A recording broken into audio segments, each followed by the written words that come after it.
Meron akong kwento sa'yo, Tita Franz, no? Yung pumunta ako sa Bisaya.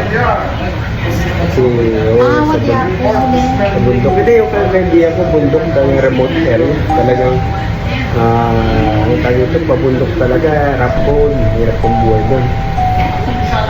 Meron kaming nakilala din sa Bisaya.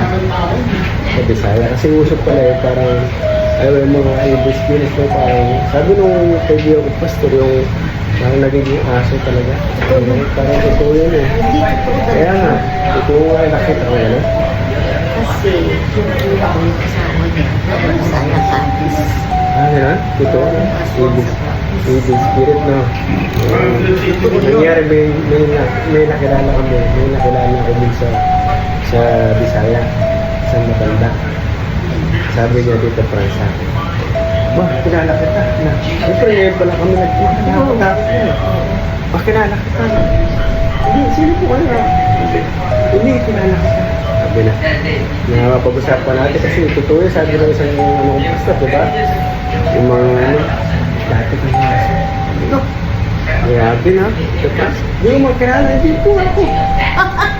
Oo, dati na nasa. Parang yun, parang madilim mo. Nasabi niya, tingnan mo man yung dito ba?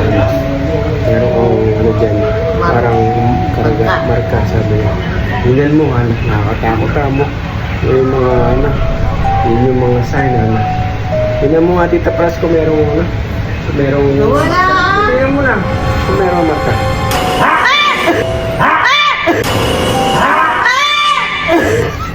Ba't talaga?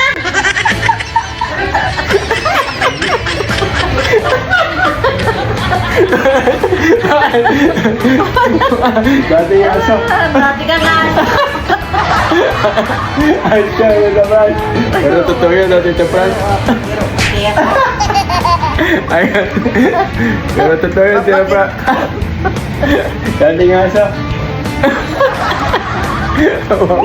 Bye-bye ka, Tita Franz. Bye-bye. Nagulat ako ah.